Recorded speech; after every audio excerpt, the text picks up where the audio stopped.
Eu tenho o prazer e a honra de abrir os trabalhos deste nosso novo ciclo de conferências internacionais sobre antiguidade clássica e tardia.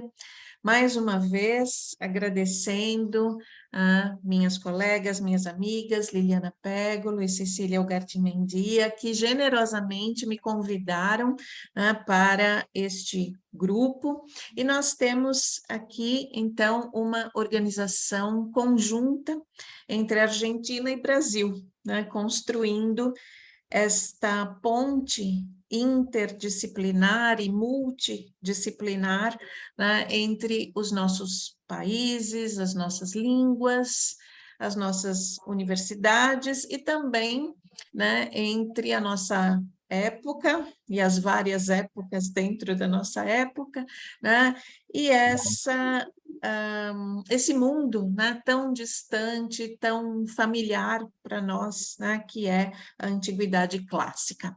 Les pido permiso para hablar en español un ratito, porque quisiera celebrar en este encuentro, que encuentro es de hecho una fecha muy importante para nosotras, para nuestro grupo, porque si estamos acá hoy, es porque nuestra amiga, nuestra maestra, que está de cumpleaños, tuvo la idea de hacer esta reunión. Así que quisiera felicitar a Liliana Pégolo por el cumpleaños, muchas alegrías, muchas victorias siempre, gracias por todo.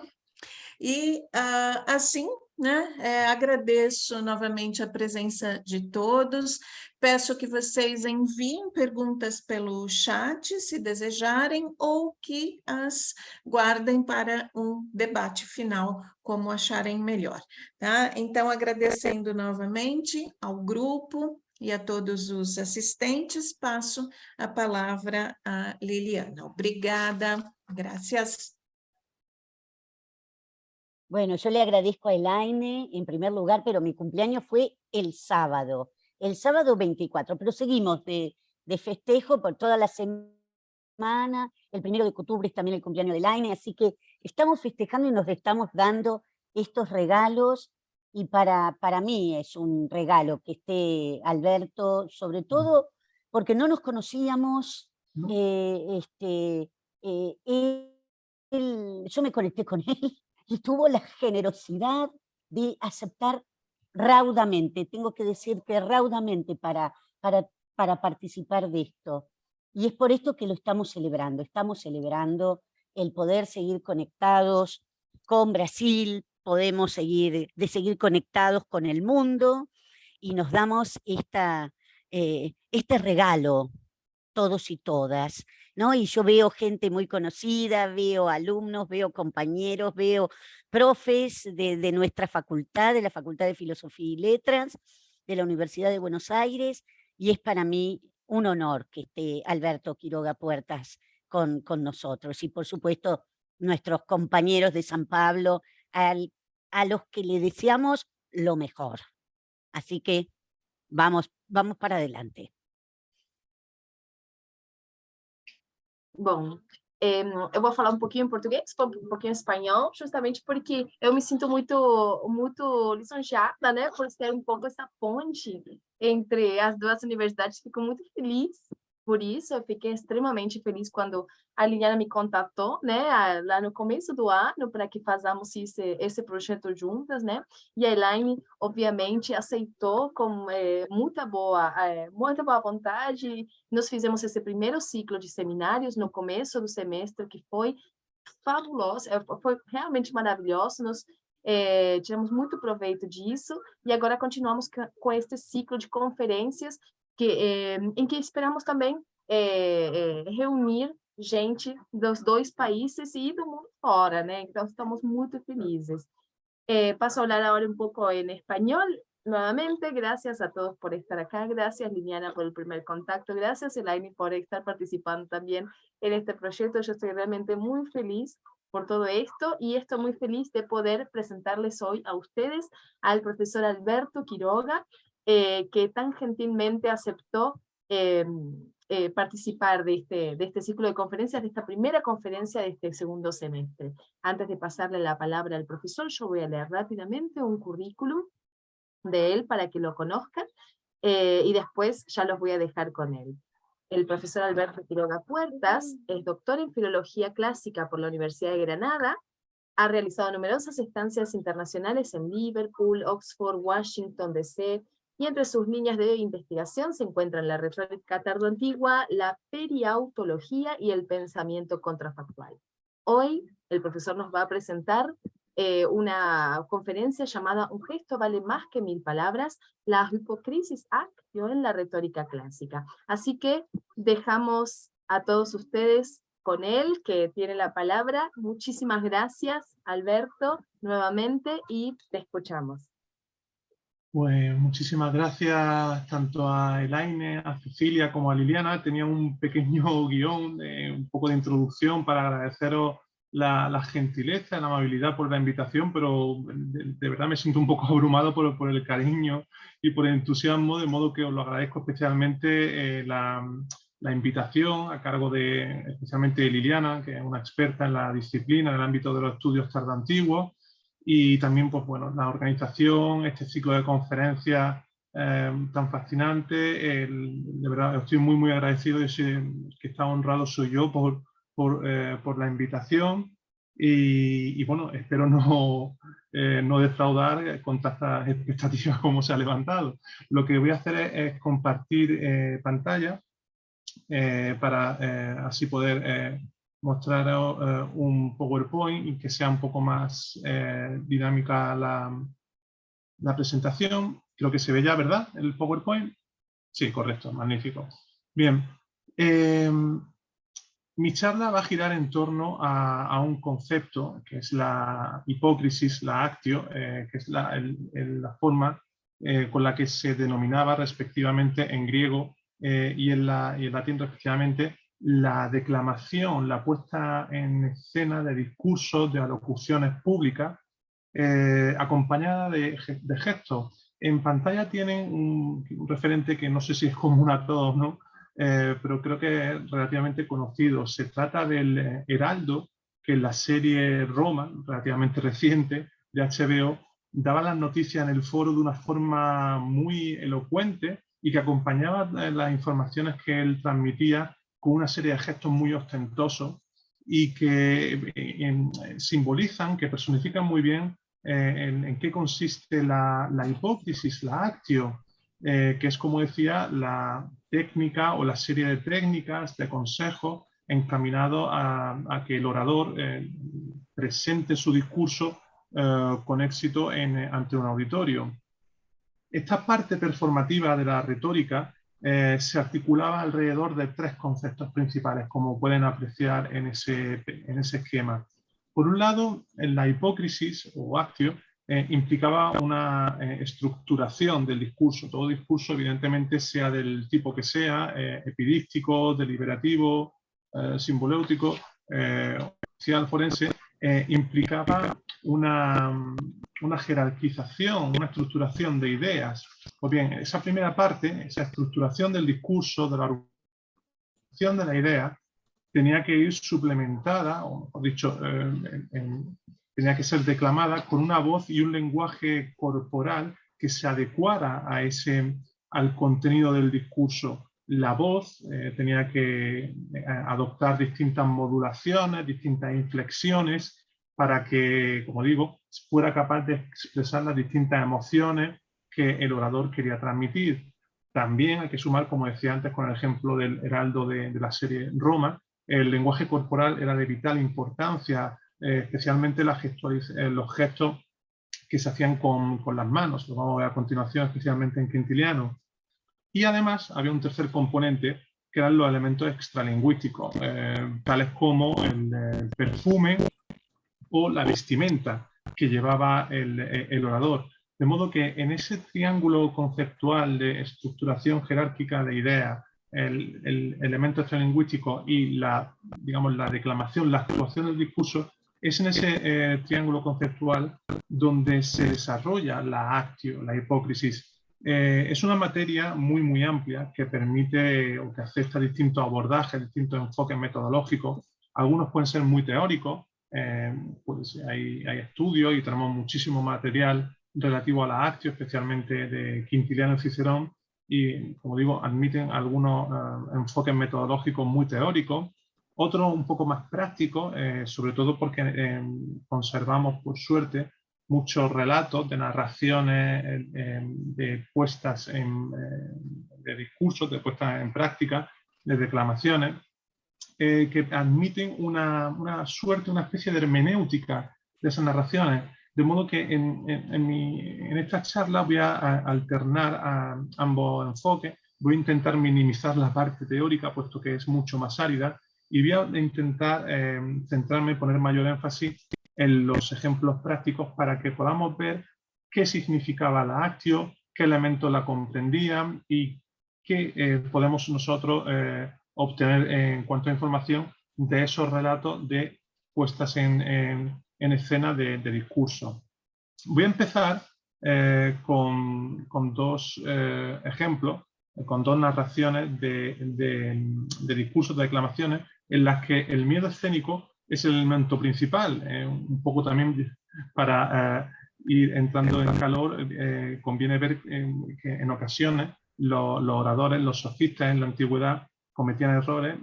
Lo que quiero que veamos es eso, dependiendo del error y en qué momento, en qué aspecto de la actio, podemos hacer una exégesis y obtener una información mucho más valiosa y que trasciende la dimensión retórica y oratoria de estos relatos.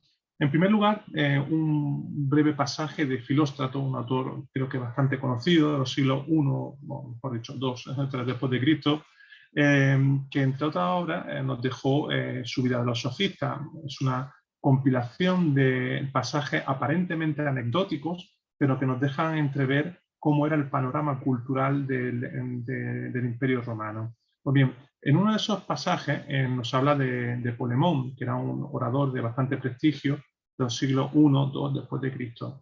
Bien, este pasaje dice así: otra vez, viendo Polemón a un gladiador que sudaba copiosamente, empavorecido ante un combate en el que le iba la vida, exclamó: «Estás tan angustiado como si fueras a declamar».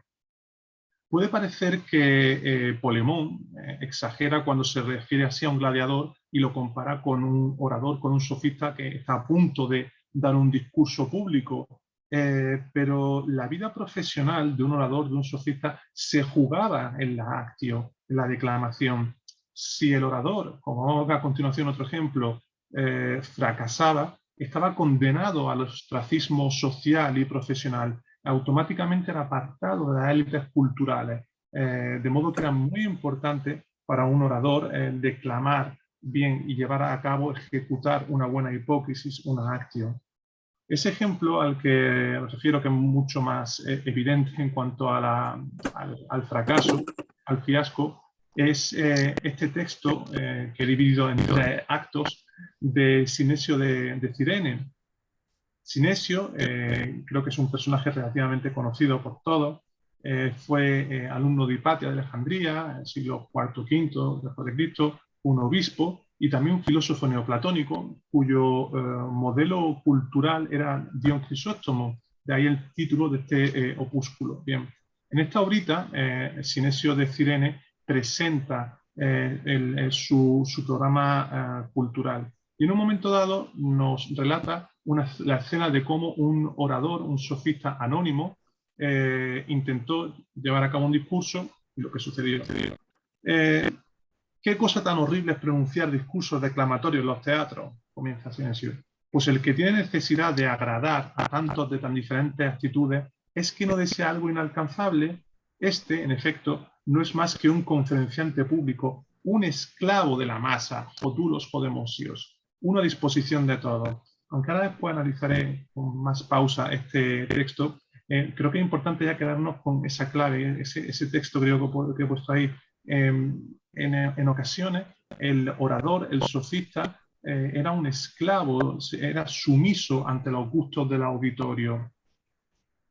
En el siguiente paso, un poco más adelante, Sinesio nos habla de la preparación que tenía que llevar a cabo un sofista para declamar ante un auditorio importante, ante un gran auditorio.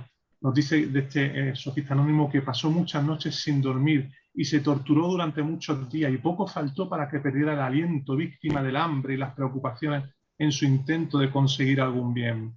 Esta preparación tan ardua que llevaba a cabo el sofista para declamar en las mejores condiciones posibles, implicaba mucho entrenamiento, mucha práctica, mucha memorización. Sin embargo, tanto esfuerzo, por desgracia para el sofista, no tuvo su recompensa, como vemos en este texto un poco más amplio, en lo que viene a continuación. Antes del momento fijado, este anónimo sofista se ha lavado y a la hora exacta ha salido con traje y porte soberbio, para que también sea hermoso su aspecto. Le sonríe al auditorio. Es evidente que está gozoso. Su interior, en cambio, es una tortura, porque ha comido tragacanto para hablar claro y sonoro. Lo cierto es que ni siquiera el más grave de estos personajes simularía no estar totalmente preocupado y en continuo desvelo por lo concerniente a su voz. También él, a mitad de la declamación, se vuelve, pide la botellita y su acompañante se la ofrece. Bebe un sorbo y hace gárgaras para aplicarse con renovadas fuerzas a sus entonaciones.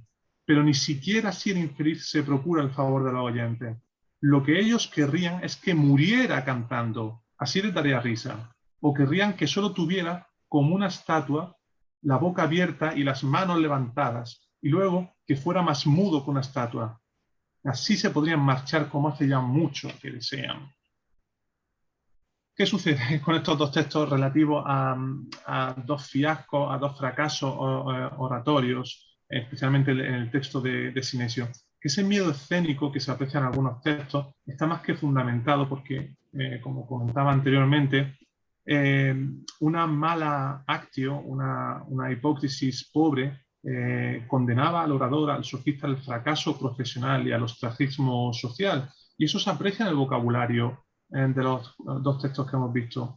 Por un lado, el orador oscila entre ser ese jodulos, que hemos visto que es como Sinesio denomina muchas veces al sofista, que tiene que plegarse ante los deseos de un auditorio, tiene que declamar atendiendo a los gustos y a la temática que el auditorio quiera, y al convertirse, incluso al llegar al punto de la cosificación. En este último texto, Sinesio nos decía que el auditorio querría que se convirtiera en un andrianta, en una estatua. De modo que vemos que el ethos del orador, ese orador clásico que todos tenemos en mente, desde Demóstenes, Cicerón, etc., la representación del vir bonus dicendi peritus, queda reducido en muchas ocasiones, como nos muestra aquí Sinesio, a la esclavitud respecto a su auditorio y a la cosificación, porque quieren que sea una estatua. Algo similar sucede con los dos verbos que hay que he señalado aquí. Por un lado, agoniao, que es el verbo que utiliza Filóstrato, ¿no? Cuando Polemón le dice al gladiador que parece que está agonizando. Agoniao, en efecto, significa estar en tensión, en constante angustia por hacer las cosas bien, que es como hemos visto era el estado anímico de ese orador de Sinesio. Y por otro lado, hemos visto también en Sinesio el uso del verbo exado, aquí justo en la segunda parte del texto, cuando dice que la audiencia querría es que muriera cantando, exasai. Ese verbo, exasai, es un infinitivo de exado, es muy importante. Antes decía que Sinesio es un filósofo neoplatónico. Pues bien, ese verbo exado es el que utiliza Platón en el Fedón, para referirse al canto del cisne cuando está a punto de morir. De modo que aquí Sinesio lo utiliza, una especie de intertexto, no casualmente, para mostrar cómo, en gran medida, en ocasiones, la audiencia quería reírse del orador y del sofista que, visto en esa situación, como decía antes, ya estaría en las últimas de su carrera, entonaría ese canto del cisne del que nos habla Platón, ¿no? Tan mítico o tan famoso cuando ellos, los cisnes, sienten que van a morir.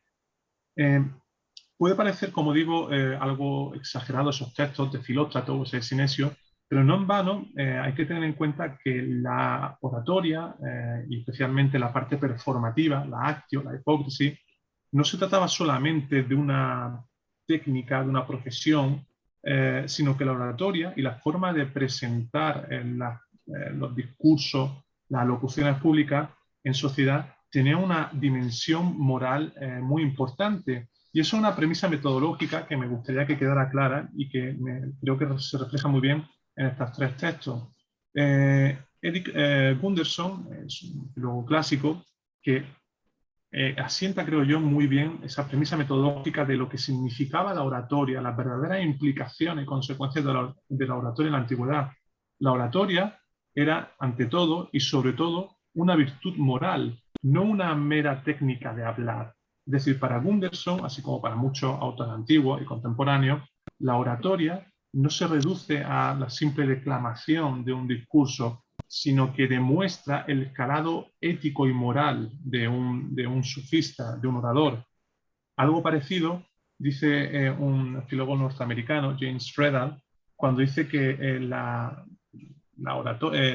actio, tiene una monografía dedicada precisamente al actio, es una práctica cultural, una interacción colectiva, un acto individual, ¿no? Una forma de mostrarse ante la sociedad. La actio, por lo tanto, la declamación, es un puente, una forma de conexión entre el individuo y la sociedad.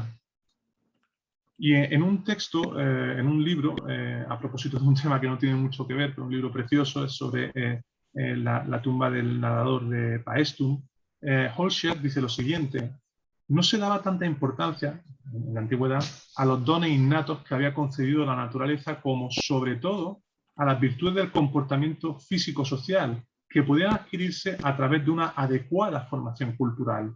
En concreto, a través del entrenamiento atlético del cuerpo y del cultivo de una actitud persuasiva en el porte, en las posturas y en los movimientos, en los gestos de la cara y en los de todo el cuerpo. Por lo tanto, aquí se aprecia claramente cómo para una buena parte del mundo académico, de críticos contemporáneos, la oratoria, la retórica, la forma de presentarse ante la sociedad, la comunidad, no solamente implicaba una serie de consejos que a continuación veremos de Quintiliano, de Aristóteles, sino que las implicaciones, las consecuencias que acarreaban, comportaban, se metían de lleno en el ámbito de la ética y de la moral. Bien, con esto en mente, sabiendo que la retórica, la oratoria, la actio, tenía una dimensión ética moral muy importante, vamos a ver cómo se llegaba a ella, cómo se gestionaba y cómo se trabajaba la actio. La actio es uno de los 5 cánones retóricos, si atendemos a la retórica clásica de Cicerón, la retórica de Herenio, etc. Como todos sabemos, por un lado, en principio tenemos la inguentio, ¿no? ese sistema de operaciones cognitivas para llegar a la idea principal del discurso, la dispositio, evidentemente cómo disponer, cómo jerarquizar esos argumentos, esa idea, la elocutio, la articulación verbal de esas ideas, siempre buscando una serie de efectos que adecuaran el contenido del discurso a la intencionalidad del orador, la memoria. Ahí conservamos fragmentos y algún que otro manual acerca de reglas mnemotécnicas en la antigüedad. Y por último, la actio, es decir, la puesta en escena, que puede parecer muy poco valiosa, incluso anecdótica, si la comparamos con la inguentio, ¿no? La inguentio es digamos, la parte quizá más trascendental de todo discurso, ¿no? Encontrar la idea, lo que se quiere decir. Pero era tremendamente importante, como vamos a ver a continuación, la actio. La teorización de la actio no varió mucho a lo largo de la antigüedad. Es curioso, desde Aristóteles, de quien conservamos los primeros testimonios escritos, aunque sabemos que hubo algo más de teorización antes de su época, hasta la antigüedad tardía, Heliodonato, Sergio, etc., vemos que las coordenadas teóricas de la actio, de la hipótesis, apenas varían. Casi siempre se someten a la preceptiva peripatética. Aristóteles y luego Teofrasto formularon una serie de preceptos y especialmente de preocupaciones que son constantes a lo largo de la teorización de la actio, como vamos a comprobar, y que tenían que ver, repito, no tanto con aspectos técnicos de la voz o del movimiento de las manos, que por supuesto abordaban esos temas, sino con las implicaciones ético-morales de esa voz que se adecuaba de un modo u otro a un contenido o de los gestos de las manos. Un ejemplo de la retórica de Aristóteles, como aparece ahí. En un momento dado nos dice que la representación oratoria estriba en la voz, en cómo debe usarse para cada pasión, o sea, cuándo es fuerte y cuándo baja y mesurada, en cómo hay que servirse de las entonaciones, es decir, agudas algunas veces, graves y mesuradas otras, y en qué ritmos conviene emplear para cada caso. Pues tres son en efecto las cosas que entran en el examen: el tono, la armonía y el ritmo. Así es poco más o menos como los oradores ganan sus premios en los certámenes. E igual que en estos, los actores consiguen ahora más que los poetas, así también ocurre en los debates políticos, debido a los vicios de la forma de gobierno. En este texto hay dos claves principales. Una, la voz. Ya Aristóteles nos dice que la voz, foné, está dotada de una dimensión emocional. La voz debe modularse, adecuarse para expresar distintos tipos de emociones. El otro aspecto, también muy importante, que figura en la última frase del texto, es que Aristóteles ya advierte de algo que se abordará al final de esta conferencia, de esta charla, del solapamiento funcional entre la oratoria epidíctica de ornato y la oratoria política deliberativa. No debe confundirse, nos dice Aristóteles, y es una constante, insisto, a lo largo de la tratadística antigua, no debe de confundirse la oratoria de la política con la del mundo del espectáculo, porque en tal caso el ethos, el carácter, la personalidad del orador acaba por confundirse. De modo que tanto Aristóteles como Cicerón, Quintiliano, etc., insistieron en separar nítidamente los preceptos teóricos de la actio relativos a un tipo de performance, la política, la deliberativa, aquella que afectaba a la comunidad, de otro tipo de oratoria, como es aquella oratoria epidíctica dedicada un poco a entretener a las masas, como hemos visto en el caso de Sinesio y de Filóstrato. Cicerón también dedicó varios escritos a este mismo tema, en Orador, en Bruto, sobre el orador, hace un repaso de la historia de la elocuencia latina, pone una serie de ejemplos a partir de los cuales podemos esbozar su ideal de orador, en el que mezcla algunos componentes más propios quizás de la filosofía, o de la imagen del filósofo y del orador. Para él, en términos generales, pues evidentemente el orador debe poseer una amplia cultura, cierto sentido del humor, una capacidad innata para jerarquizar bien las distintas categorías del lenguaje y los argumentos, lo que hablábamos anteriormente acerca del enguentio, conocer bien las emociones humanas. Un buen orador para Cicerón sobre todo se caracteriza porque conoce muy bien el alma, las emociones humanas, como es lógico, disponer de una buena memoria, reflejos para ir variando en ocasiones el discurso. Y, por último, una cita de este tratado, la actio, que él define de esta manera, o digamos que le atribuye estas cualidades. La declamación debe estar regida por el movimiento corporal, la gestualidad, la expresión facial y la variedad de voces. Es decir, que nuevamente vemos como Cicerón, así como hemos visto en el anterior texto de Aristóteles, la voz es clave. La voz es la que encanta, la voz es la que es capaz de persuadir, la voz tiene una dimensión psicagógica, ¿no?, de conducir el alma. Quintiliano es un testimonio muy, muy importante. De hecho, el libro número 11 de su Instituto de Oratoria es el tratado, digamos, la fuente más extensa que tenemos sobre la actio. La antigüedad está dedicado monotemáticamente a la actio, y es quizá, como digo, el testimonio más esclarecedor y más completo que tenemos. En un momento dado, Quintiliano dice lo siguiente al respecto de la actio. Y si en estos asuntos que sabemos que son ficticios y sin valor, tan gran poder tiene la pronunciación que atrae la ira, el llanto, la inquietud, ¿cuánto más valor tiene cuando es forzoso y tenemos fe en ello? En efecto, me atrevería a afirmar que a un discurso mediano se da un valor con la fuerza de la acción, de la actio, más incluso que el que tendrá uno muy bueno al que se le ha quitado esa misma. Es decir, Quintiliano sostiene que la actio actúa como el catalizador de las emociones, el catalizador del discurso, y el verdadero corazón del discurso es la actio, ¿no? Hasta el punto de decir, como aparece en esa segunda frase, que un discurso mediano, de una calidad mediana, puede ser mucho mejor si se interpreta bien que un gran discurso mal declamado, mal interpretado. Algo parecido o en las mismas coordenadas se mueve en la siguiente cita. En efecto, el orador debe evitar muchos gestos de los bailarines, de manera que su gesto se acomode más al sentido que a las palabras, lo cual se dio entre los actores que actuaban de forma un poco superior a la acostumbrada. Y aunque le permita volver la mano hacia sí cuando hable, o tenderla hacia aquel que señala y otros gestos similares, así no permitiré que finja ciertas posturas y que muestre cuanto diga.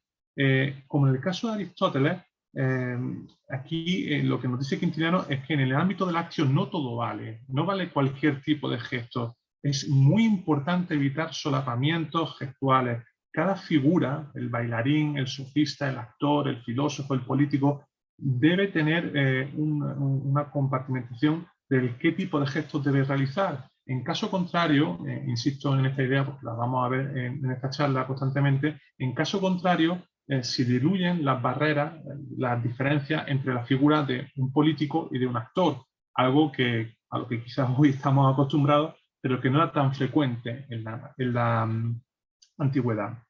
Esta traducción, como pueden apreciar, procede de una monografía de María Ángeles Díez Cornado, una profesora de la Universidad de La Rioja, en cuyo libro, Retórica de representación, historia y teoría de la actio, hay una reconstrucción de gestos muy interesante obtenida a partir de los textos de Quintiliano. Todos esos gestos que apreciamos y que quizá a algunos nos suene de haberlo visto en esa diapositiva inicial que he mostrado del Heraldo de la serie Roma.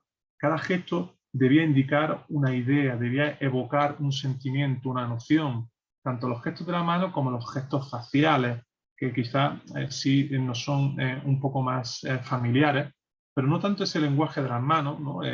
Aquí vemos, ¿no? Dependiendo del gesto, el giro que se hacía, el orador sería capaz de expresar una noción, un sentimiento u otro, y tuvo tanta tradición el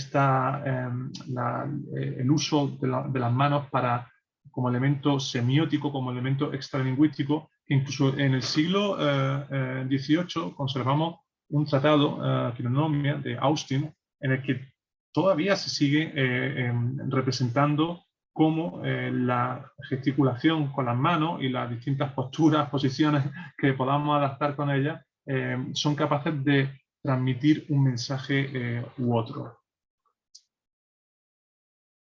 Bien, esto en cuanto a la parte más, como decía, más teórica, más árida de la actio en la antigüedad. Evidentemente, como decía, hay más fuentes, hay más autores, por desgracia algunos de ellos muy fragmentarios. Pero ¿cómo? ¿Qué sucedía cuando se aplicaban esos consejos, cuando se aplicaban esas instrucciones?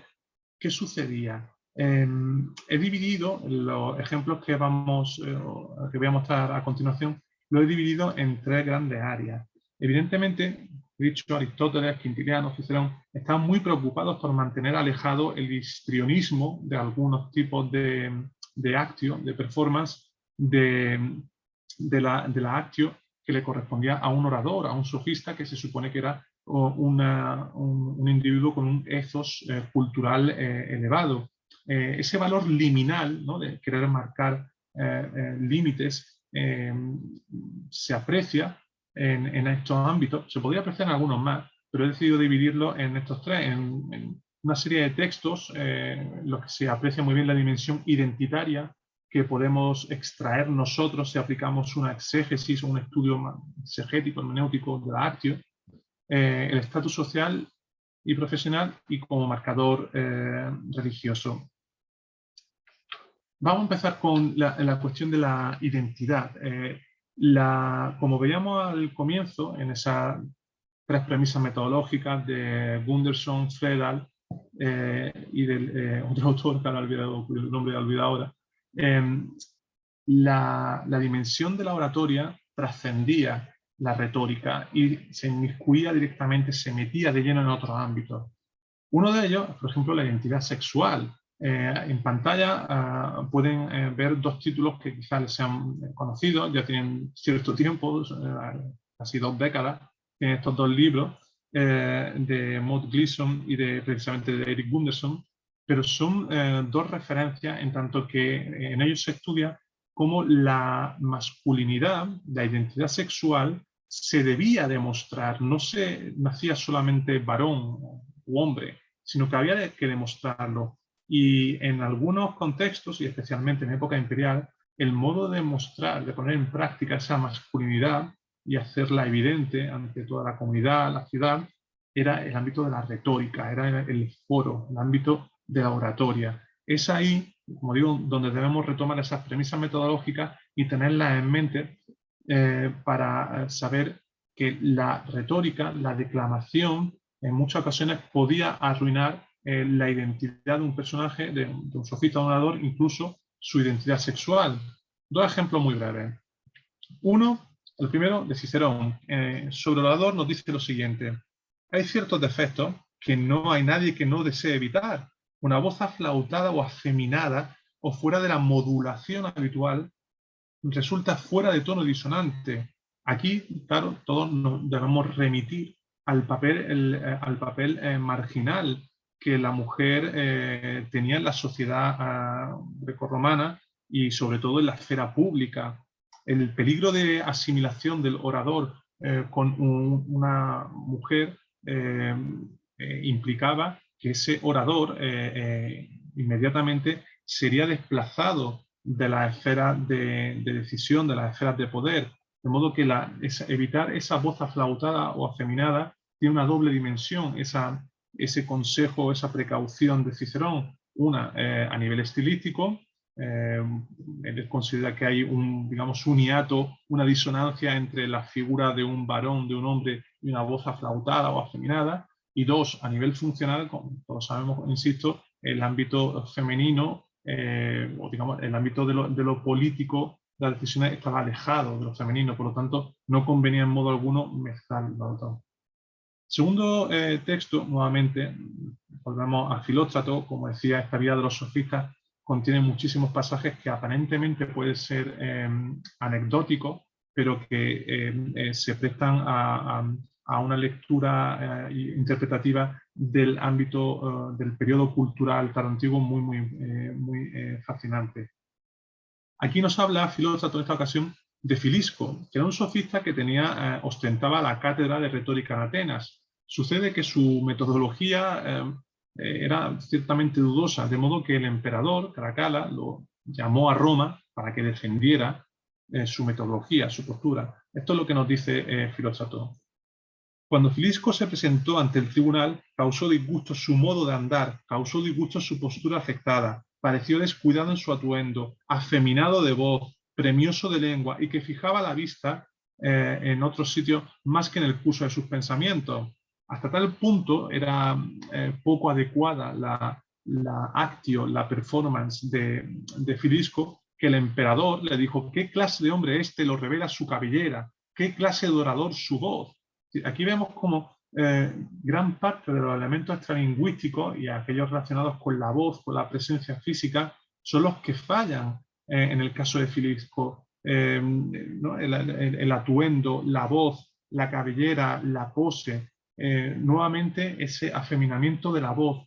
Lo que nos sugieren estos 2 textos es que la retórica, en el caso de la oratoria, la performance, debía asentar, debía contribuir a asentar el concepto de virilidad, de masculinidad del sofista en el ámbito de la retórica, de la oratoria, que como bien sabemos, es en el contexto en el que se deliberaban los asuntos importantes relativos a la política, a la cultura.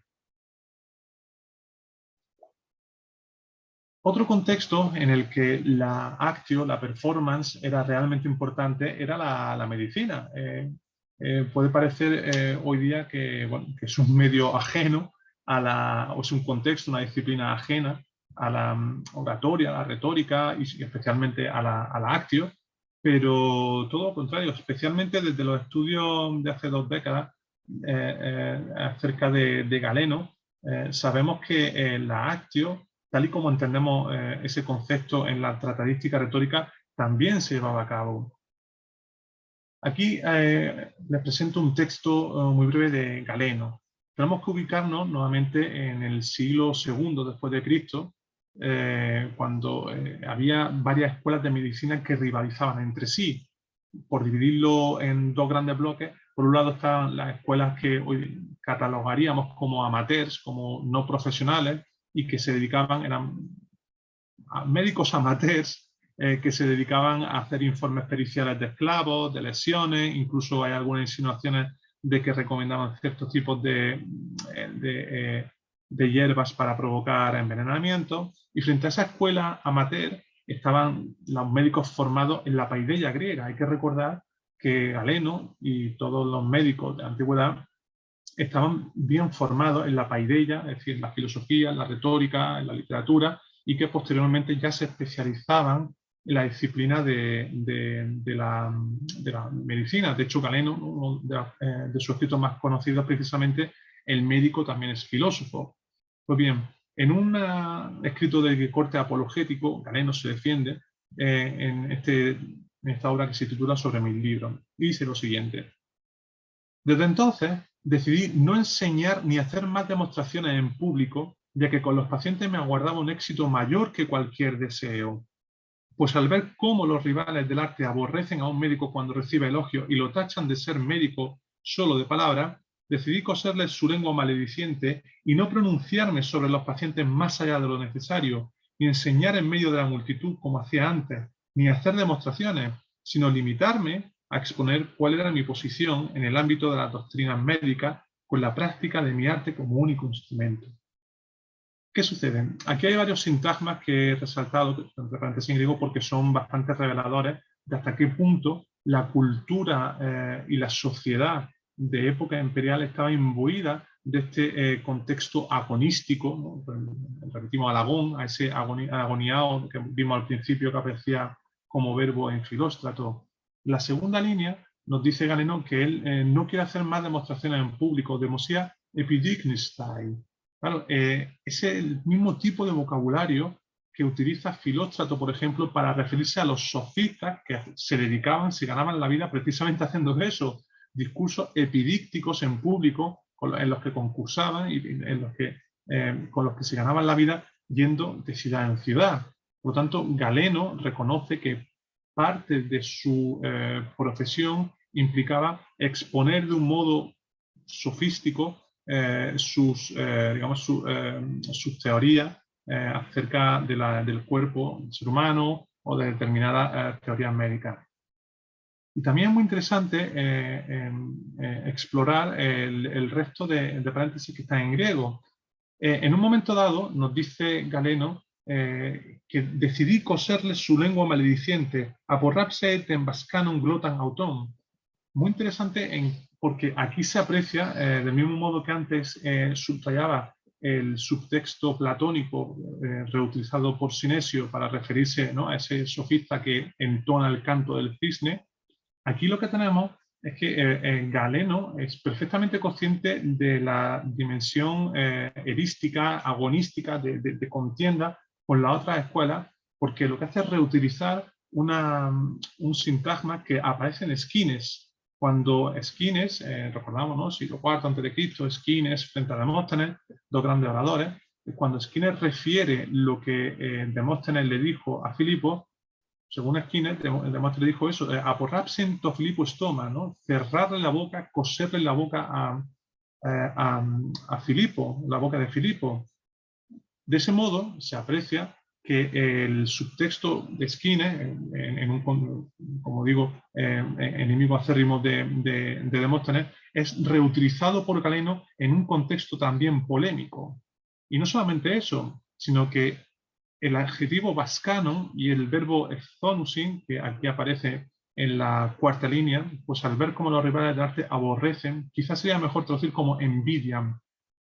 Nos remite a un ámbito que vamos a continuar viendo, al ámbito de la magia en la antigüedad.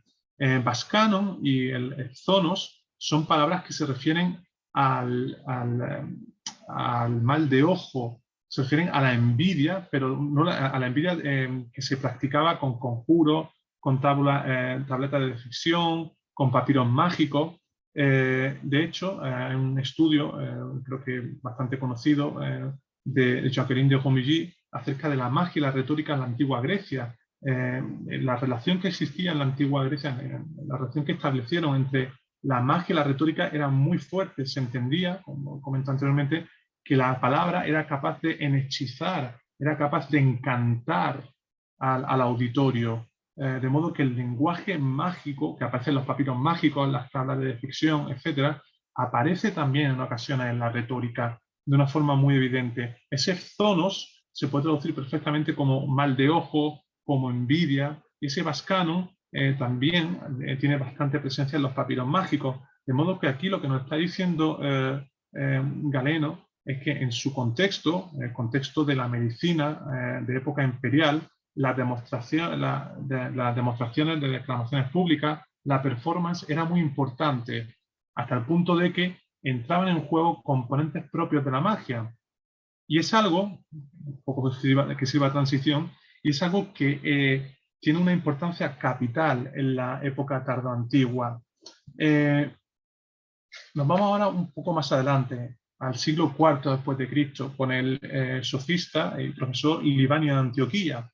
Libanio fue un personaje muy importante, especialmente en el Mediterráneo oriental, conocido hasta hace no muchas décadas por ser digamos, el consejero o defensor del emperador Juliano, pero que ha ido ganando peso, Libanio ha ido ganando peso académico poco a poco. En sus textos leemos muchísimas rivalidades que él mantuvo con otros sofistas por mantenerse en las esferas de poder. Tengan en cuenta que estamos en el siglo IV. Libanio vive entre el 314 y el 391. En ese periodo de tiempo, el cristianismo pasa de ser una religión perseguida a ser la religión oficial del Estado. Hay una serie de dinámicas culturales y religiosas muy fuertes que se suceden de manera muy rápida y que hicieron que mantenerse en el ámbito de las esferas de poder o de influencia fuera cada vez más difícil. Pues bien, este tipo de rivalidades aparecen con muchísima frecuencia en su discurso número uno, en la autobiografía. Especialmente nos interesa la rivalidad que mantuvo con otro sofista, se llamaba Demarquio. Vamos a ir viéndolo poco a poco. De Demarquio nos dice algo que aparentemente podría parecer un juicio positivo, pero que no lo es.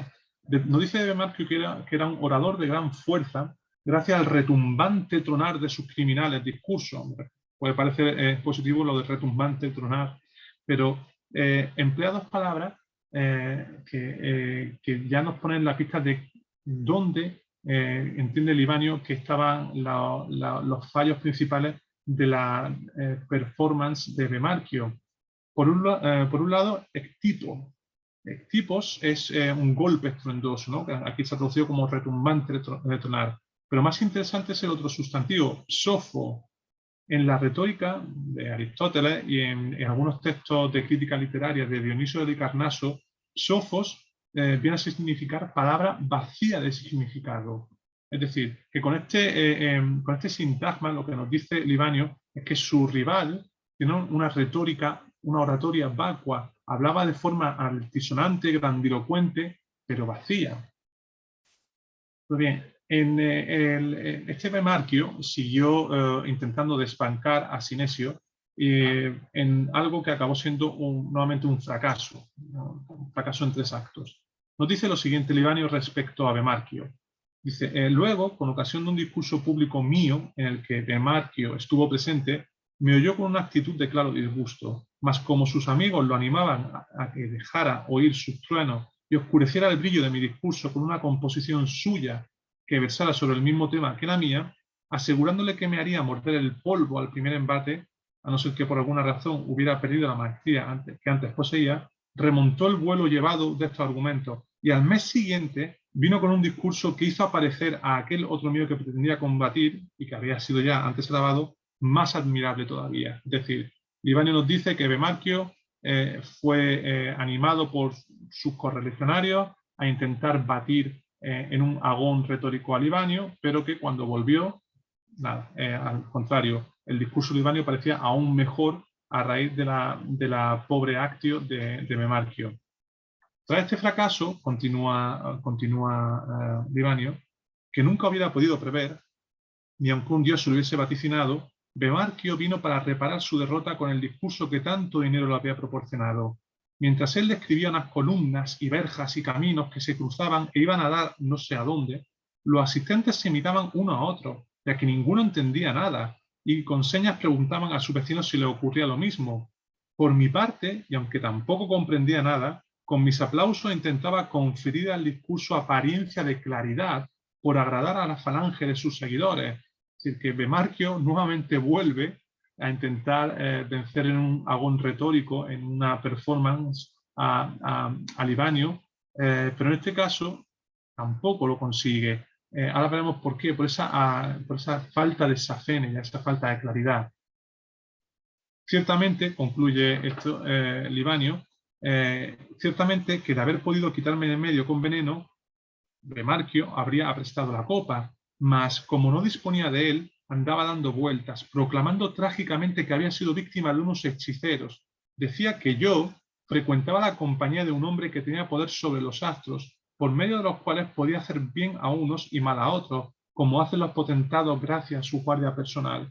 Es decir, que después de 2 derrotas consecutivas en el ámbito, en el foro de la oratoria, porque su actio había sido defectuosa, Bemarquio acusó a Livanio de practicar la magia, una acusación que Livanio recibió en muchísimas ocasiones, de practicar la magia para vencer en ese agón retórico, de modo que Bemarquio fuera incapaz de declamar bien. De hecho, conservamos algunos papiros en ese sentido, y hay algunos trabajos muy interesantes de Christoph Faraón acerca de la presencia del término zonos, que es el que utiliza Livanio, y el que hemos visto que utiliza Mantel Galeno, del término zonos en papiros mágicos relativo al mal de ojo y a la envidia.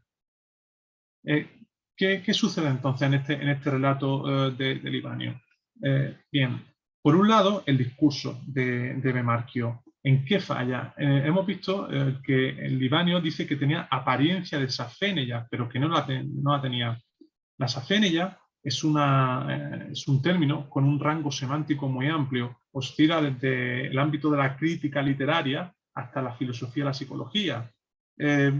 Significa claridad, orden expositivo, pero en Platón y en Aristóteles es un concepto que también se refiere a las capacidades intelectivas e intelectuales del ser humano para percibir.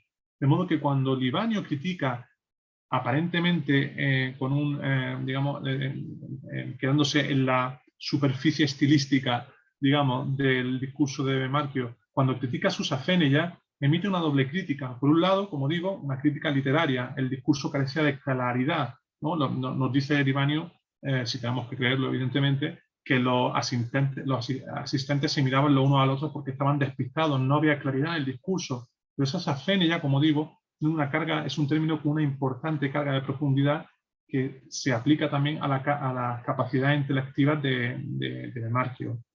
En cuanto a zonos, como hemos visto anteriormente, se refiere a la envidia, al mal de ojo. Lo que insinúa aquí Livanio, o pone de manifiesto claramente, es que Bemarquio acusó a Livanio de practicar magia, de relacionarse con astrólogos para vencerlo en el agón retórico. Y a nivel de lexis, a nivel de estilo, como he dicho en un principio, Livanio nos dice que Bemarquio tenía una retórica caracterizada por el psofos y el tripos, es decir, por palabras rimbombantes que suenan mucho, que suenan muy bien, muy grandilocuentes, pero vacías de significado.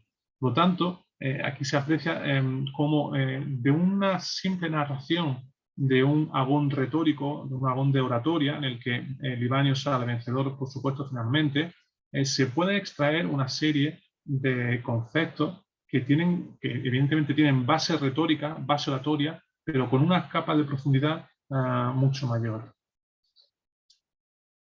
El último contexto que quería abordar, en el que creo que podemos utilizar el análisis de la performance, de la actio, de la hipócrisis, es la religión, especialmente en el mundo tardoantiguo. Tenemos aquí un texto muy breve de un historiador de la Iglesia, también siglo IV, Eusebio de Cesarea.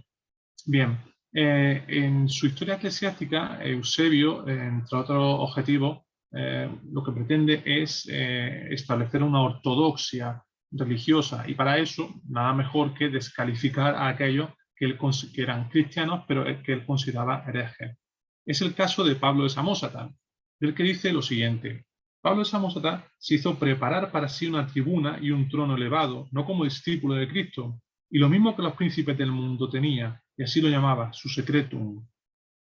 Con la mano se golpeaba el muslo y con los pies pegaba en la tribuna, y a los que no le aprobaban ni agitaban los pañuelos como en los teatros, ni lanzaban gritos, ni se alzaban de un salto a la vez que sus secuaces, hombres y mujeres que en este desorden le escuchaban, y por lo tanto, a los que le escuchaban con gravedad y en buen orden, como en la casa de Dios, los reñía e insultaba. De sí mismo hablaba con gran énfasis, no como un obispo, sino como un sofista y un charlatán. Aquí hay varias claves interpretativas. En primer lugar, ese texto que aparece en griego, paion, tetegeiriton, meron, kaetobema, ese golpearse el muslo con la mano, que nos remite un poco a esas imágenes que hemos visto, esas reconstrucciones, ¿no?, de los gestos del libro de María Ángeles Díez, evocan más bien el ethos, no de un obispo, como decía ser Pablo de Samosata, aunque hereje por cuestiones teológicas a los ojos de Eusebio, sino más bien como un sofista. Nos dice, ¿no?, incluso que golpeaba con la tribuna y que se empeñaba en que la gente le lanzara gritos, que saltaran, es decir, que reaccionaran como si estuviese en tois theatrois, no en oikoceu. Es decir, Eusebio deja muy claro que para él Pablo es un hereje, no es un obispo, porque se comporta como si estuviese en un teatro. Esas barreras de las que hablábamos anteriormente, ese valor liminal de la actio, hay que dar un discurso ateniéndose a una serie de normas, porque si no podemos incurrir en una serie de errores no solamente estilísticos, performativos, sino también identitarios, como en este caso. Es lo que sucede aquí. Para Eusebio, insisto, Pablo está actuando como si lo hiciera en un teatro y no en la casa de Dios. De ahí que concluya diciendo que actuaba cazaper episcopos a la sofistes caigoes, es decir, no como un sacerdote, sino como un sofista, que en este periodo ya tiene una carga connotativa, una carga peyorativa muy importante el término, caigoes, y como un charlatán. Quizá aquí la traducción de goes podría afinarse, matizarse un poco más, porque goes no solamente es charlatán, sino que también es mago. Nuevamente, aquí la magia como frontera, la magia como insulto, lo hemos visto con el término zonos, tanto en galeno como en libanio. Aquí goes, en cuanto las palabras, las declamaciones, la performance, se sale de unos límites establecidos por la tratadística y se sale de unos ejes, de unas coordenadas, ya estamos incurriendo en otro ámbito, estamos en otro territorio. En este caso, según Eusebio, como digo, historiador eclesiástico, Pablo no sería el obispo que él decía ser, sino que sería simplemente un sofista, un encantador, un charlatán. Algo similar sucede en este último ejemplo que les voy a poner ya, cuando se utiliza, se recurre a la performance, a la actio, en esta ocasión no para catalogar a un hereje, sino para pronunciarse en el contexto de un cisma religioso. Estamos en Antioquía, la ciudad de Libanio, en el año 387, a causa de los impuestos que el emperador Teodosio propuso, se produjo una revuelta. En esa revuelta, la gran parte de la ciudad se manifestó de forma espontánea y derribaron las culturas tanto de Teodosio como de su familia. Evidentemente, Teodosio, en cuanto se enteró de este episodio, impuso una serie de castigos. Antioquía, la ciudad, para aplacar la ira del emperador y para que les perdonara esos castigos, envió a un portavoz. Casi todas las fuentes nos dicen que fue el obispo Flaviano. Ahí pongo entre signos de interrogación Libanio, porque Libanio dijo que él fue, pero bueno, sabemos que él no acudió. En este caso, los escritos que se pueden leer y que se pueden analizar son los de Juan Crisóstomo, un hombre muy importante en la antigüedad tardía y la cultura en general, ¿no? Uno de los grandes, de los padres capadocios, de los padres de la Iglesia oriental. Bien, Juan Crisóstomo estaba en aquel momento en Antioquía, precisamente, y escribió 24 homilías acerca de esta revuelta, de este incidente, en las que Flaviano, el obispo, es el protagonista. ¿Por qué es reseñable? Porque en este momento, en este periodo histórico, también en Antioquía se estaba viviendo un cisma, lo que se llama el cisma meleciano. A lo largo de bastantes décadas, los cristianos de Antioquía no estaban de acuerdo. Había varias iglesias en las que se celebraban en ritos y misas al mismo tiempo, y en este periodo en concreto, en este año, en el año 387, había hasta 3 obispos que rivalizaban entre sí en la ciudad. De modo que Crisóstomo compuso esta homilía para demostrar que el garante de los derechos de la ciudad de Antioquía era el legítimo, según él, el legítimo obispo Flaviano. ¿Y cómo lo hace? Nuevamente recurrimos a la hipócrisis actio.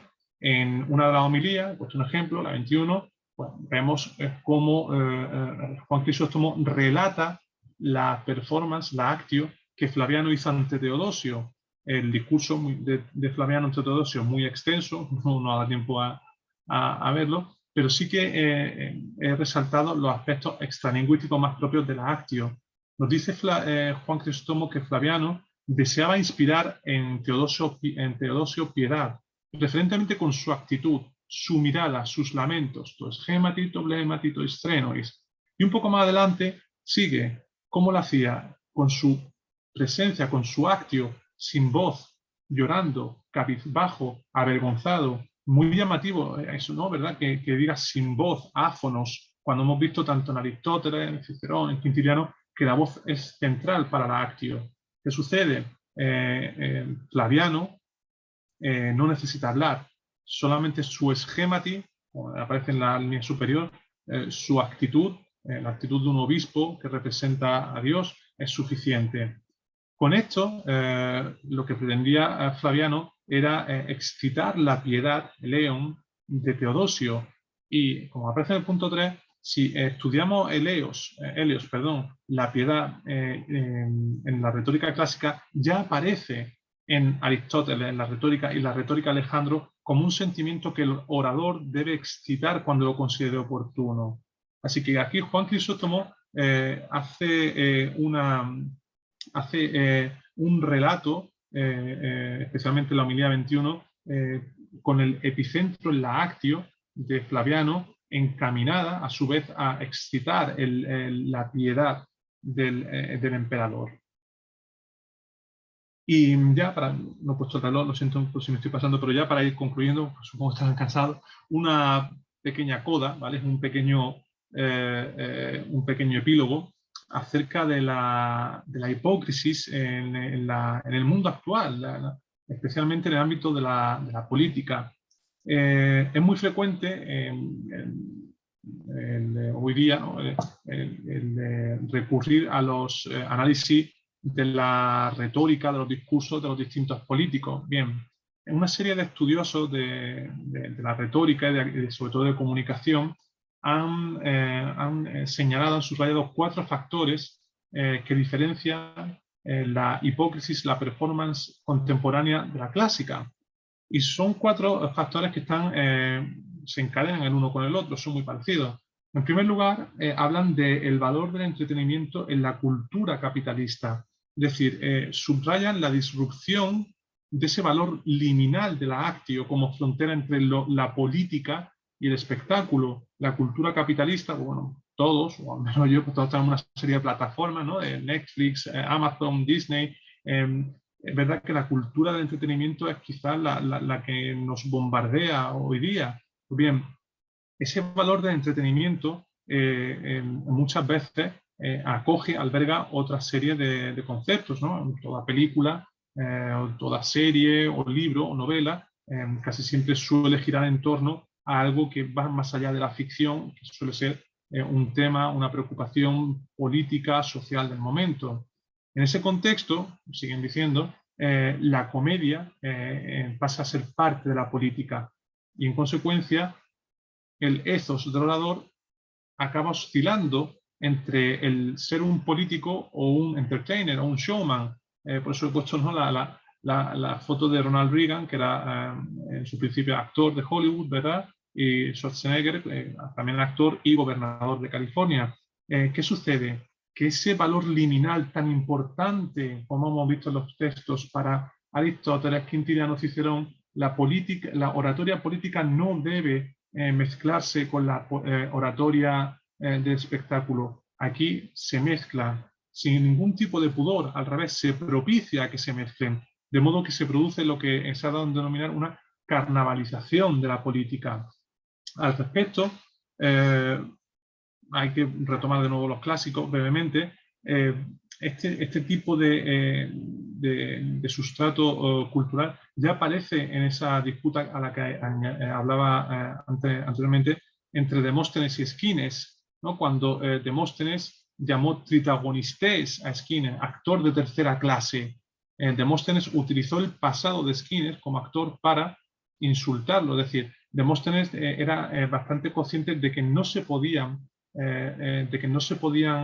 juntar, de que no se podían solapar las esferas de lo político y de lo entretenimiento. Es algo que sucede, y ya concluyo, muy frecuentemente con la actio de Donald Trump, ¿verdad? Independientemente de la afiliación política que cada cual tenga, es cierto que el pasado de Donald Trump en la televisión, en distintos espectáculos, en distintos programas, le sirvió para validar algunos gestos. En la primera diapositiva, ¿no?, vamos haciendo el gesto que en un principio él utilizaba en un programa para decir, no, estás despedido, you're fired, y hacía un gesto como apretar un gatillo de pistola.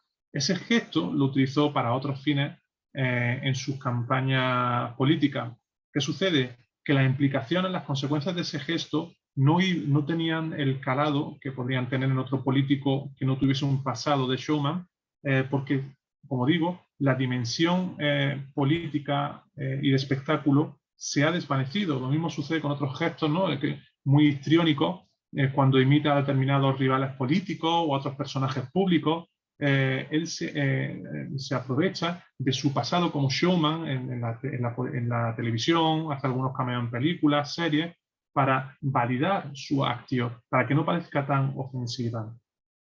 Bueno, ya concluyendo, con tanto ruido mediático que muchas veces tenemos, ¿no?, de política, el uso de la palabra, etc., quería concluir con la figura, evocando un poco la figura de Néstor, ¿no?, el consejero de grandes héroes en el ciclo homérico, ¿no? Néstor de meliflua voz se levantó el sonoro dador de los pilios, de cuya lengua más dulce que la miel fluía la palabra. Pues bien, esa palabra más dulce que la miel, en la que espero que, bueno, que se nos quede en la memoria y que sepamos y que nos haga reflexionar acerca de la actio y de la dimensión ético-moral de la performance. Muchas gracias. Gracias, muchas gracias, profesor Quiroga, por su brillante conferencia. Creo que nos ha probado y comprobado que nosotros no le damos al actio la importancia que se merecería. En poesía hoy se estudia muchísimo la ocasión de performance, pero creo que nosotros no valoramos todavía la actio en la asamblea, el tribunal. A mí personalmente me fue muy útil, maravillosa su ponencia, porque estoy escribiendo un estudio, bueno, largo, del elogio de la locura. Voy a utilizar sus teorías, su argumentación para analizar los gestos de la locura y los gestos que ella describe en los oyentes, que están codificados también como estos gestos faciales de que has hablado. Yo pensé mientras hablabas que esa división entre la política y el espectáculo estaba ya en las Filípicas también, cuando Cícero acusa a Marco Antonio de vivir como un actor o con actrices, y me parece entonces que más allá de acusaciones en cuanto a su sexualidad o que sea, es también algo como sacar a Marco Antonio del escenario del orador y meterlo en el escenario del mimo, de la comedia, del teatro. Y también, por fin, yo estudio el siglo XVI y especialmente las polémicas de la Reforma. Y en el XVI se desarrolló algo que vino a tener el nombre de ars moriendi, el arte de morir, porque las ejecuciones eran de miles y miles y hogueras y de todo, y también con los anabautistas de torturas terribles públicas. Y yo partí de Foucault, que dice que la tortura en un dado cuerpo es como un discurso del rey que se legitima comprobando su poder sobre un cuerpo.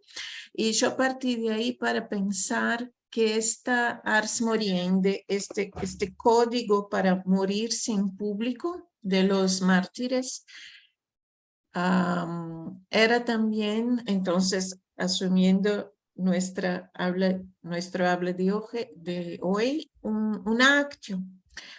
Esta muerte pública, la muerte de los mártires, que muchas veces les habían sacado la lengua, ya no podían hablar literalmente, estaban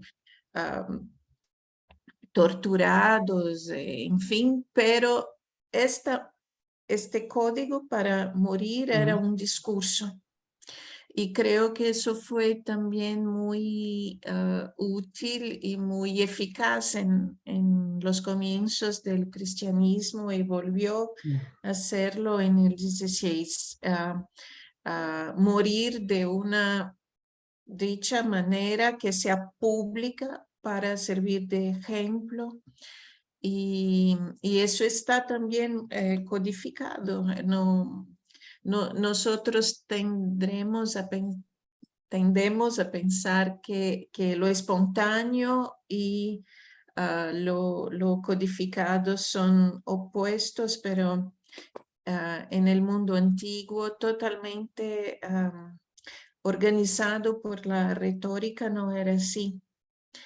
Comentarios solamente. No, Gracias por la no, paciencia, gracias por la ponencia no, magnífica y por la presencia con nosotras. Muchas gracias. no, muchas gracias a ti, Elaine. Quizás mientras hablaba acerca de, cuando has mencionado a Foucault y esa especie de actio de las muertes, no sé, es una pregunta casi que te digo yo más bien a ti, o pensando un poco en voz alta, hasta qué punto, siguiendo las teorías de Foucault, se puede entender tanto la actio como ese catálogo de muertes al que refería como una heterotopia, ¿no? El concepto ese de Foucault, ¿verdad? En el que digamos, los patrones culturales del entorno se quedan en suspenso, dejan de actuar y actúan otros aislados. O sea, que es muy, muy interesante la referencia que ha hecho, porque puede parecer muy lejana en el tiempo respecto a lo que comentabas, pero creo que es bastante pertinente, o sea, que te agradezco muchísimo.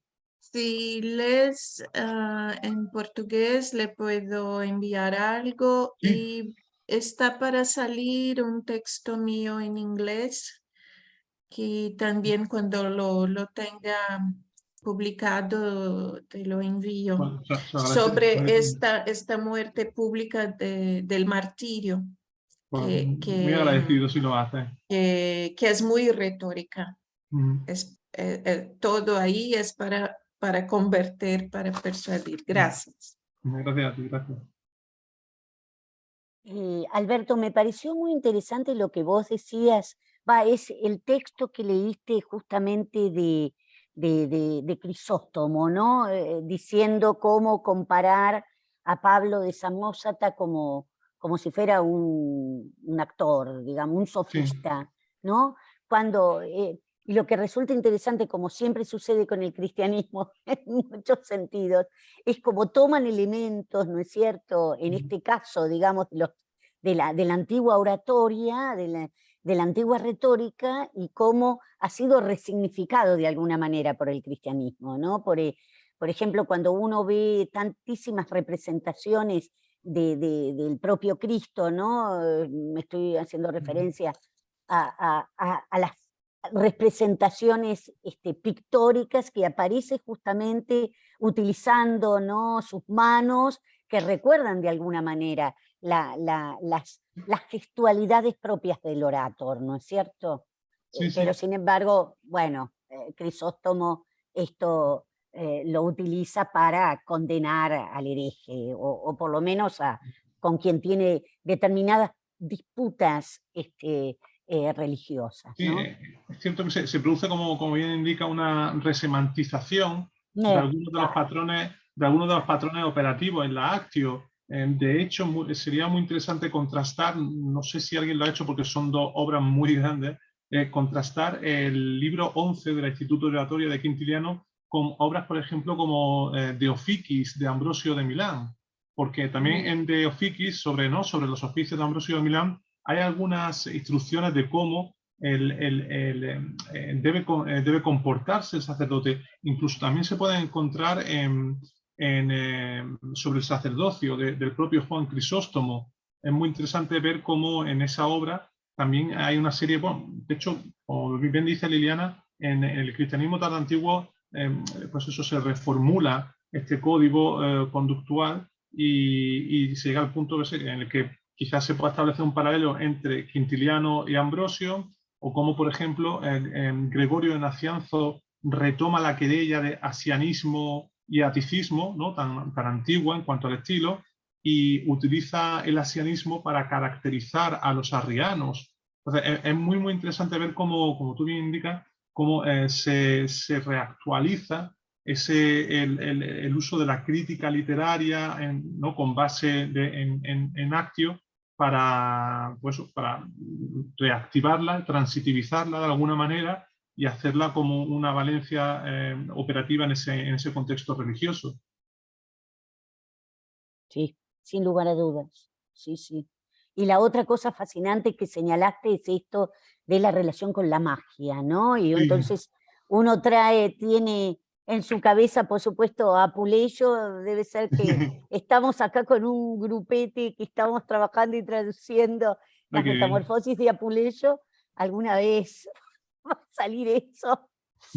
Falta mucho tiempo todavía, pero evidentemente la relación entre magia y retórica Sí, resulta fascinante, ¿no? Que uno piensa que esto está que hay como una disensión entre una cosa y otra, y sin embargo, esto que vos trajiste a cuenta nos ha abierto la cabeza y mucho, ¿no? Está acá Alexis Robledo, que es uno de los que estamos batallando con el texto apuleyano, y es muy esto ha bonito. sido fabuloso lo que nos has comentado.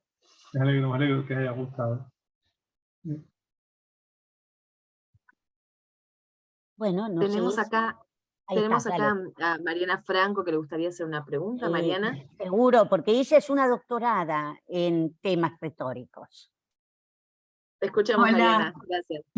Muchas gracias, profesor Quiroga. La verdad es que me pareció sumamente interesante la propuesta. Yo vengo en realidad del lado del griego, Vale. pero he estado trabajando cuestiones de hipócrisis y en la cuestión de la normatividad en relación con la hipócrisis, ¿no? Y me pareció sumamente enriquecedora la conferencia y pensaba, bueno, primero una referencia a esto de este pasaje de Eusebio de Cesarea donde se golpea el muslo. Ese golpearse el muslo ya aparece en la Constitución de los Atenienses, cuando se habla de Cleón, que se dice que Cleón es el primero en golpearse el muslo, en andar en la asamblea y en gritar, ¿no? Y en levantarse el vestido, ¿no? Entonces es muy interesante esta cuestión de, en la actio, el comportamiento, toda esta cuestión que en general se refiere como paralingüística, ¿no? Para dar cuenta en realidad de una normatividad, ¿no? Y la relación con el pasaje de retórica, ¿no? En donde justamente se está diciendo que este placer, ¿no? Por cuando los políticos actúan como actores, está relacionado con la constitución de los gobiernos y cómo los gobiernos, las constituciones han ido decayendo. Me parece que en última instancia estos textos que nos han quedado en realidad siguen siendo bajadas de línea y que en realidad lo que me parece que se puede encontrar es un conflicto de performatividad y que está dada en última instancia por esta cuestión moral, porque me parece que la cuestión moral claramente se encuentra en la cuestión de la hipócrisis. No sé si quisiera ampliar un poquito más esa relación entre normatividad y me parece muy oportuna y especialmente me gusta mucho ese sintagma que ha utilizado al final, ese conflicto de performatividad, porque es realmente lo que sucede un poco, ¿no? Retomando lo que comentábamos con Liliana, de que partiendo de esa serie de códigos que tienen pues, un recorrido muy antiguo, incluso no sé hasta qué punto yo alguna vez lo he apuntado y luego me he arrepentido, y luego me he desarrepentido, pero por ejemplo, no sé si Mariana, ¿tú qué pensarías acerca de entender esa performatividad o esa normatividad en el caso de Tersites, en el canto segundo de la Ilíada? Porque cuando tenemos a Agamenón y a Aquiles en un agón retórico, pero no están luchando tanto entre ellos como con el tercer elemento, como el tritagonistés un poco, ¿no? Que era esa esquina, que es Tersites, ¿no? Que es pues, con un personaje que a nivel fisiológico, ¿no? De descripción física, pues esto es lo contrario al Kalos Kagazos, y que tiene una voz muy chillona, y que dice que tiene palabras amétrea, desordenada, acosma, sin cosmos, sin orden. Entonces, quizás sí, habría que, quizás se podría estudiar, y creo que es una buena beta, lo que tú comentabas, ¿no? La normatividad de esa performance aplicada al ámbito político. De hecho, bueno, todos sabemos, ¿no?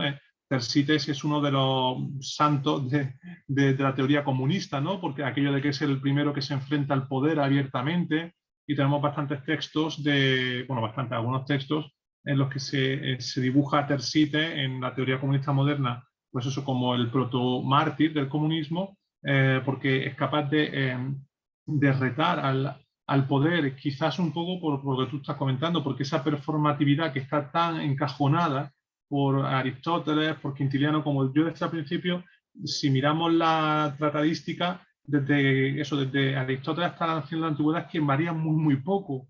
Entonces, es verdad que hay un encajonamiento que si lo llevamos al plano cívico, social, de comportamiento, es muy probable que se pueda hacer una lectura en el sentido que tú dices. O sea que muchas gracias por la referencia, especialmente por la de Cleón, que no la conocía. Muchas gracias. Es 28.3, si no me equivoco. Y también, y después está también si no me equivoco, en Plutarco, en Vida de Nicias. Plutarco parece estar retomando Constitución de los Atenienses. Vale, y de hecho habla del acosmos, justamente de la falta de decoro de parte de Cleón. Claro, por eso decía que yendo al original, pues yo me acuerdo de eso, de que en su momento yo defendí que Tersites sería pues, como una disrupción en el código performativo, en la Cosmos, a Prepon, pero lo volveré a visitar, pero ya con estas claves nuevas que tú me has dado, o sea que muchísimas gracias.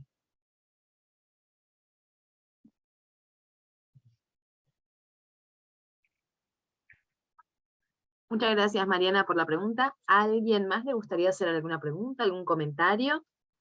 Acá tenemos bastantes agradecimientos en el chat también, agradeciendo A vosotros, por la a vosotros. conferencia, por lo que, ¿no? Realmente fue una clase magistral, para los que yo no conozco mucho sobre el tema, así que he aprendido bastante, así que le agradezco muchísimo también por eso. Pero por favor, si alguien tiene algún otro comentario, puede ser un comentario, una pregunta, les paso la palabra sin problema.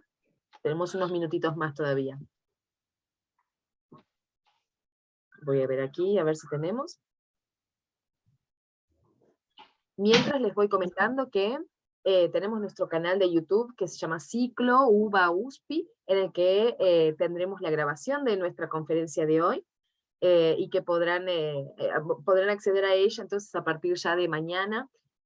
Así, bueno, la pueden visitar y revisitar todas las veces que quiera, porque ha sido realmente muy enriquecedora, así que le agradecemos muchísimo también al profesor por disponibilizar, ¿no? la grabación, por permitirnos grabarlo para después poderlo dejarlo archivado como parte de nuestro trabajo. Así que muchas gracias. Bien, creo que si no tenemos preguntas ni otros comentarios, podemos encerrar. Elaine, ¿te gustaría encerrar acá nuestra primera conferencia de este nuevo ciclo de conferencias?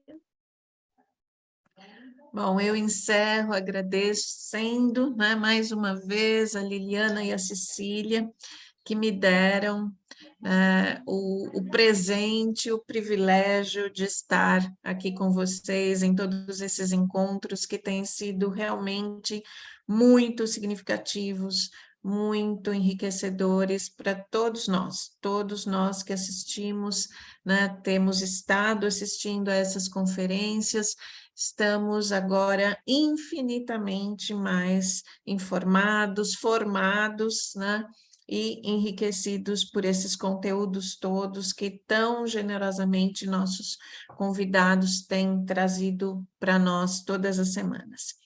Então, nós nos despedimos, convidando vocês a continuarem se informando sobre os nossos próximos eventos. Já temos um na sexta-feira agora, talvez a Cecília possa, né, dar mais detalhes. Já na sexta-feira, depois de amanhã, temos um novo encontro. Já temos também um para outubro, né, e um para novembro, então vou pedir a todos que se mantenham informados, para que estejamos novamente todos juntos em breve. Então, agradeço ao professor Alberto Quiroga, te agradeço muitíssimo. Agradeço a todos os presentes, a todos os ouvintes, espero revê-los em breve e peço então a Cecília que deixe os informes de sexta-feira. Obrigada e até lá. Muchas gracias, Elaine, entonces, por este cierre. Le agradecemos nuevamente al profesor Alberto Quiroga, realmente ha sido un placer. A Liliana también le agradecemos muchísimo por haber hecho este contacto, que fue realmente muy enriquecedor para estas conferencias que estamos organizando, ¿no?